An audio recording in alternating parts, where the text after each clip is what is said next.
But also, I'll try to, to mix in some other stuff. And then we got Adam Fall premiering on the 27th. So we got a lot of stuff going on. It'll be an exciting week coming up, okay? Also, if we hit this DSP Tries It goal, we do have to figure out, hey, what's going to be the goal when we hit 80? But in addition to that, we also got to keep talking about this 100 goals event.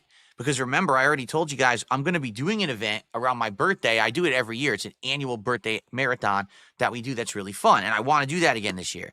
So then what are we going to do for when we hit 100 goals? It could be a second marathon. It could be a different kind of special event. We've already started throwing around ideas. I'm not honestly sure what to do yet. So we'll be talking about that, okay? Billy Boy with a $2 super chat says, Japan's PM said Assassin's Creed is an insult to Japan's cultures. Excellent.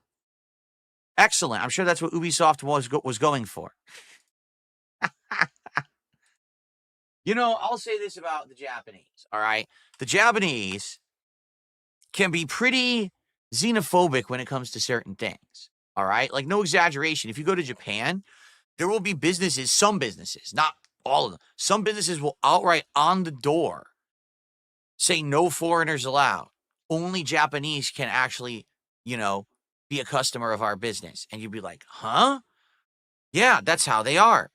A lot of the Japanese are just, hey, we are number one. You're lower than us.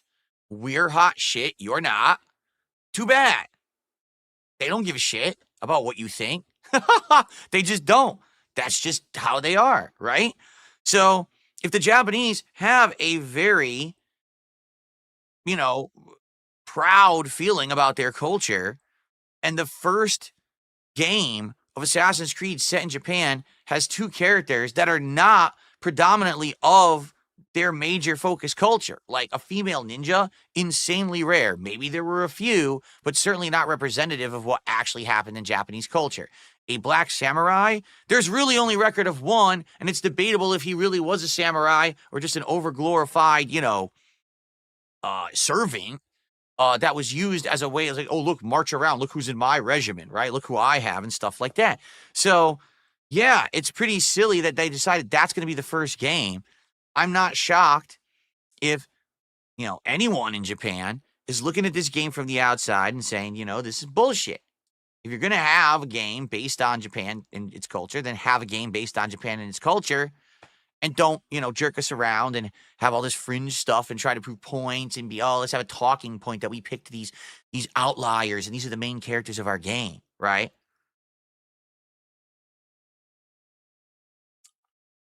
And before people start making excuses, because they always do, take a look at every single Assassin's Creed game up to now.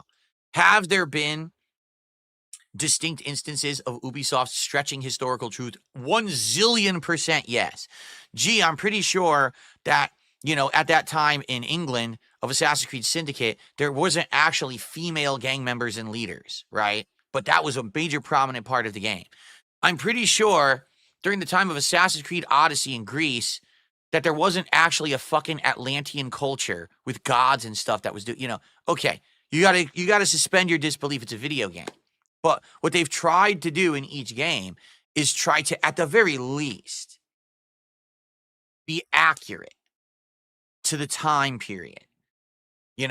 When you were playing Assassin's Creed 2, all right, and you were in Italy, the main character wasn't Jamaican. Okay? When you were playing Assassin's Creed Liberation, the main character wasn't Cuban. They tried to make the characters in line with the culture so it would make sense. You see, they didn't go for a weird fringe outlier, what if weirdo scenario that wasn't common to the culture. They said, let's at least make the character make sense. They purposefully didn't do that this time. Okay? So that's why people have problems with this, okay? Okay. Good stuff.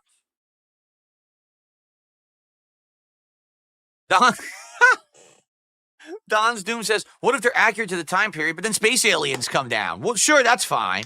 As long as, if they're in France and they're walking around, they're eating big, like, croissants and big French breads, they're snapping them off and they're shoving, like, Gruyere cheese in their mouth and they're ha ha ha as they sip wine and squeeze grapes and they have, like, checkered or striped black and white shirts and berets on and they have curly mustaches. So they're walking down the street like this, right, with their bread and their cheese, ha ha ha. And then the aliens land, that's okay. Because at least they started very, very culturally accurate. Yes. Anyway. All right. Very good. All right. So I do have one news story I want to cover today. There's a lot of controversy going on right now. Okay. Around the upcoming Minecraft movie. For